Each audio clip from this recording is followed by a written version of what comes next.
मैं हूं मिस्टर राव और आप देख रहे हैं मिस्टर राव चैनल। आज हम आपको बता रहे हैं उमैमा नाम के मायने और इस नाम में छुपे राज। तो वीडियो शुरू करने से पहले अभी तक अगर आपने हमारे चैनल को सब्सक्राइब नहीं किया है तो कर लीजिए। बेल आइकन को ज़रूर प्रेस करें ताकि हर न्यू आने वाली वीडियो का नोटिफिकेशन आपको मिल सके।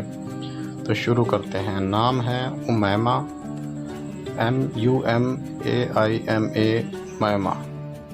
उमैमा के मायने हैं हदायत देने वाली, राह दिखाने वाली। मज़हब है उमैमा का मुस्लिम। लकी नंबर है उमैमा के लिए 5। लकी दिन है उमैमा के लिए इतवार, मंगल, संडे एंड ट्यूसडे। लकी रंग है उमैमा के लिए सुर्ख, जंगनुमा, हल्का सब्ज। लकी पत्थर है उमैमा के लिए पखराज। और लकी दाते हैं उमैमा के लिए तांबा।